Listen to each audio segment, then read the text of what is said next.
Hello everyone, मैं गजेंद्र सुमन स्वागत करता हूं आप सभी का एलएस एजुकेशन पॉइंट में।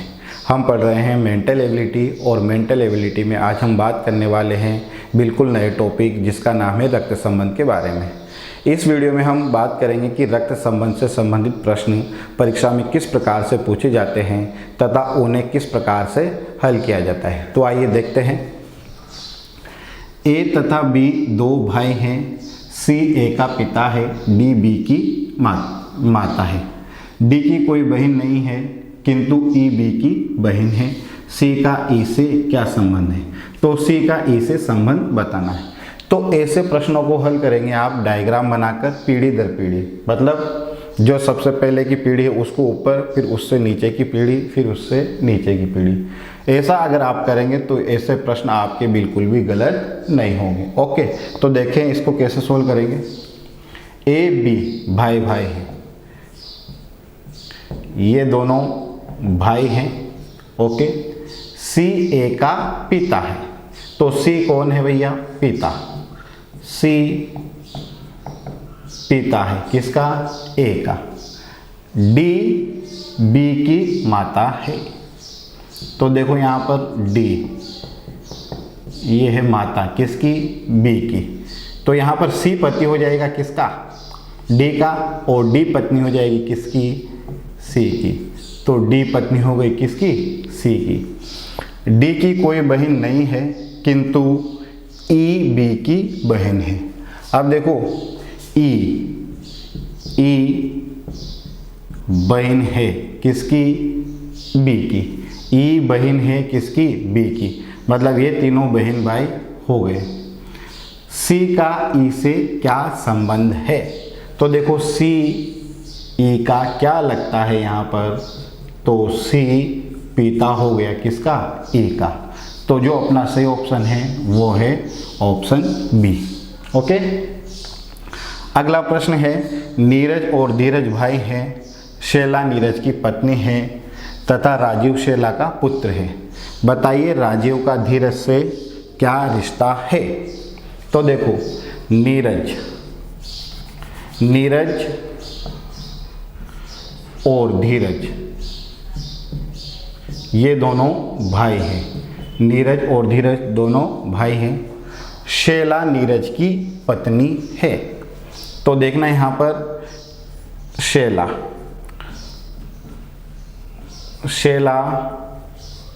पत्नी है किसकी? शैला पत्नी है किसकी? नीरज की। ओके, तथा राजीव शैला का पुत्र है। अब देखो राजीव की बात करें तो ये पुत्र है किसका? शैला का। राजीव पुत्र है किसका? शैला का। ओके, बताइए राजीव का धीरज से क्या रिश्ता है? अब राजीव का धीरज से रिश्ता बताना है। तो देखो यहाँ पर ये दोनों भाई हैं, ये इसकी पत्नी है, ठीक है। तो मतलब ये जो राजीव है ये भाई का लड़का हो गया। धीरज के भाई का लड़का कौन है? राजीव है। तो धीरज राजीव का क्या लगेगा? चाचा लगेगा। और राजीव धीरज का क्या लगेगा? भतीजा लगेगा। राजीव धीरज का क्या लगेगा? भतीजा लगेगा। तो यहाँ पर देखो भतीजा कौन से ऑप्शन में है? फूफा, चाचा, भाई, नन। तो यहाँ जो सही ऑप्शन आएगा वो कौन सा आएगा? नन आएगा। देखो यहाँ पर आपके गलती होने के चांसेस ये हैं कि आप चाचा ऑप्शन लगा सकते हैं, लेकिन आपको राजीव का धीरज से क्या रिश्ता ये पूछा है, मतलब राजीव धीरज का क्या लगता है ये आपको बताना है। तो क्या लगता है? भतीजा। अगर धीरज का राजीव से रिश्ता पूछता तो धीरज राजीव का क्या लगता है? चाचा। तो फिर अपना सही ऑप्शन कौन सा होता? ऑप्शन बी होता। अब देखो अगला प्रश्न है। एक व्यक्ति की ओर इंगित करते हुए अरुणा ने कहा, यह मेरी बहन के भाई के पिता का इकलौता लड़का है। वह व्यक्ति अरुणा से कैसे संबंधित है? अब इस प्रश्न को आप डायरेक्ट भी हल कर सकते हैं, लेकिन जहाँ तक वो आप चित्र बनाकर सोल्व करें ताकि गलती बिल्कुल भी अपने नहीं हो, ठीक है। तो देखो अरुणा ने कहा, ये व्यक्ति के बारे में अरुणा क्या कह रही है? यह मेरी बहन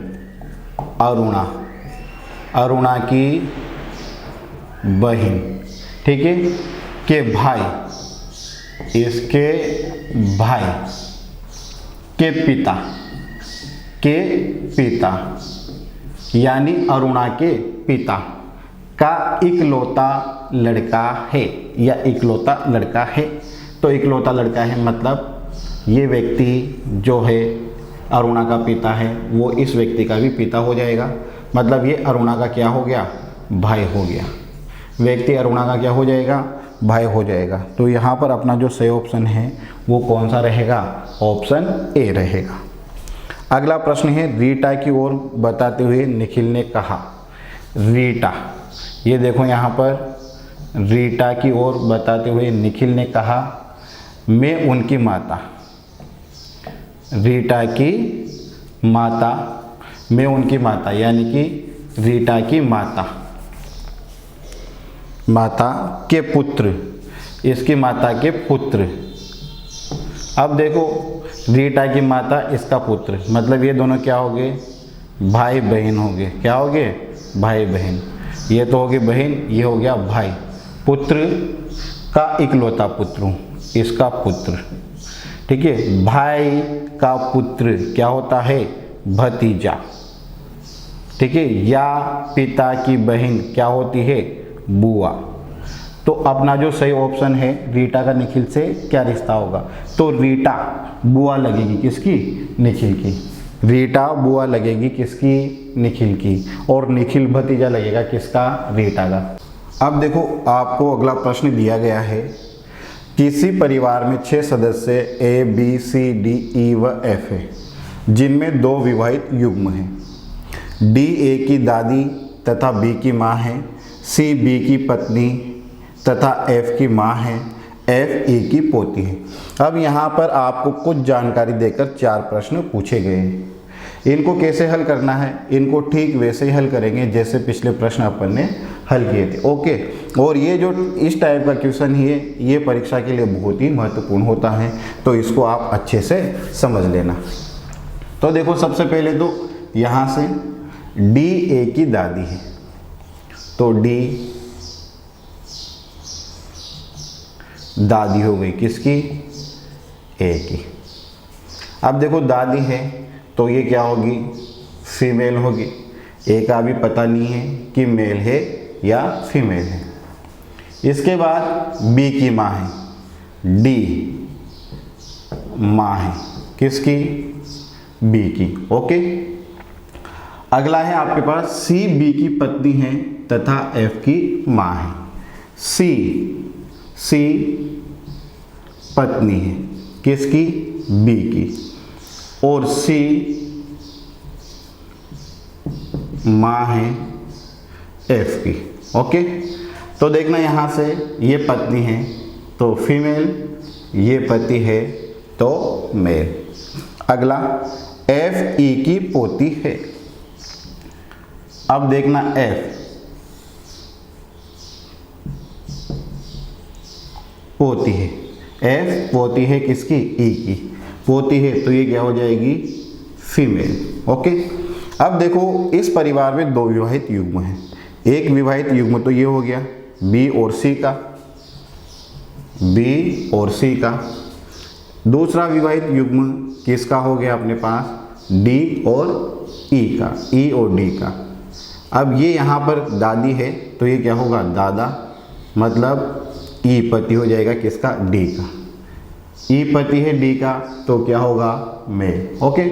अब देखो 6 ही सदस्य हैं, ये तो है दादा दादी, ठीक है, ये उनके पुत्र पुत्रवधू, ठीक है, और ये इनके बेटे बेटी हो जाएंगे। मतलब यहाँ एफ और ए का क्या रिलेशन होगा, ए या तो भाई होगा किसका, एफ का, ए या तो भाई होगा किसका, एफ का, या ए बहन होगी किसकी, एफ की। ए का जेंडर अपने को अभी पता नहीं है। अभी अपन ने पूरा डायग्राम यहाँ पर बना लिया है। अब पूरे क्वेश्चन के अपन आंसर देते हैं यहाँ पर बहुत अच्छे से। सी का ए से क्या रिश्ता है, तो देखो यहाँ पर सी एफ की माँ है तो सी ए की भी क्या हो जाएगी, माँ हो जाएगी। सी माँ हो जाएगी किसकी, ए की। तो यहाँ पर ऑप्शन कौन सा आएगा अपना? Option A. ओके, परिवार में कितने पुरुष हैं? अब देखो यहाँ पर ए का अपने को पता नहीं है कि ये मेल है या फीमेल है, तो अपन यहाँ पर इस क्वेश्चन का आंसर नहीं दे सकते। तो ऐसे प्रश्न में क्या ऑप्शन आएगा अपना? आंकड़े अपर्याप्त। ठीक है, अगला प्रश्न है विवाहित युग्मों के 2 युगल कौन कौन से हैं? तो विवाहित युग्मों के 2 युगल कौन कौन से हैं? एक तो है अपने पास BC और एक है अपने पास D। तो देखो यहाँ पर BC और D जिसमें भी आएगा वो अपना सही ऑप्शन होगा। तो अपना सही ऑप्शन है ऑप्शन D। ओके, A का E से क्या रिश्ता है? अब देखो A का E से क्या रिश्ता है? A E का क्या लगता है? तो बात करें, ये दादी है A की, ठीक है, ये दादा हो जाएगा, मतलब ये क्या हो जाएगा? पोता या पोती होगी। अभी अपने को कंफर्म नहीं है कि पोता होगा या पोती होगी। तो A या तो पोता होगा या पोती होगी, किसकी? E की। तो अपना जो सही ऑप्शन है वो रहेगा ऑप्शन ए। ओके, अब देखो यहाँ पर ये कह दे कि F इकलौती पुत्र है, किसकी? C की। F इकलौती पुत्री है, किसकी? C की। तो फिर यहाँ पर A का जेंडर अपने पास क्या हो जाएगा? मेल हो जाएगा। अगर ये इकलौती पुत्री होती है किसकी? C की, तो यहाँ पर A कैसा हो जाएगा? मेल हो जाएगा, क्योंकि ये क्या होगा? फिर पुत्र होगा, क्योंकि पुत्री तो इकलौती है, तो ये पुत्री होगी, तो ये क्या होगा? फिर अपने पास पुत्र होगा। फिर इस केस में अपन बता सकते हैं कि कितने मेल होंगे और कितने फीमेल होंगे। Okay, thank you.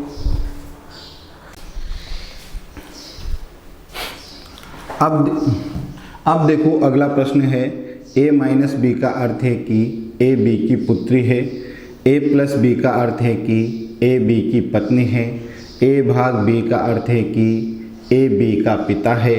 A cross B का अर्थ है कि A B का पुत्र है। अब इस जानकारी के आधार पर आपको इन 2 प्रश्नों के आंसर देने हैं। ओके, तो देखो पहला प्रश्न क्या है? P cross R minus S में P का S से क्या संबंध है? अब इसके आधार पर आपको बताना है कि P S का क्या लगता है। तो देखो सबसे पहले क्रॉस आ रहा है, तो क्रॉस का अर्थ क्या है? A क्रॉस B का अर्थ है कि A B का पुत्र है। ठीक है, तो P क्रॉस R का मतलब क्या आ जाएगा? P पुत्र है किसका? R का। P पुत्र है किसका? R का। अब देखो R minus S, A minus B का अर्थ है A B की पुत्री है, तो R माइनस S का क्या अर्थ होगा? R पुत्री होगी किसकी? S की। अब देखो यहाँ पर अगर P की बात करें R से, तो R P की माँ है, R P की माँ है, और S R की माँ या पिता है। S R की या तो माँ होगी या पिता होगा। अब देखो पुत्री का पुत्र क्या होता है? पुत्री का पुत्र होता है नाती, यानी कि ग्रैंडसन। तो अपना जो सही ऑप्शन है वो है ऑप्शन सी। ओके, अब देखो अगला प्रश्न है P क्रॉस O भाग S अभिव्यक्ति में P का S से क्या संबंध है? अब इसके आधार पर आपको बताना है कि P S का क्या लगता है।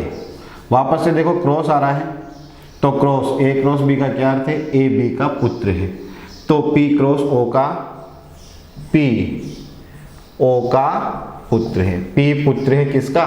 O का। अब भाग देखो यहाँ पर A भाग का अर्थ है A B का पिता है। A भाग का अर्थ क्या है? A B का पिता है, तो O भाग S, इसका अर्थ क्या होगा? O S का पिता होगा। O पिता है किसका? S का। अब देखना ये तो O का पुत्र तो कौन हो गया? P, ठीक है, और O पिता हो गया किसका? S का। मतलब ये दोनों, ये भाई है, या तो ये बहन होगी या भाई होगा। अब यहाँ पर आपका जो सही ऑप्शन आएगा में P का S से क्या संबंध है? तो P यहाँ पर क्या होगा? भाई होगा किसका? S का। ठीक है, लेकिन इसका कंफर्म नहीं है कि ये पी की बहन होगी या भाई होगा। आपने को किसका बताना था, पी का एस से, तो पी भाई है किसका, एस का। तो अपना जो सही ऑप्शन होगा वो रहेगा option A. Okay, thank you.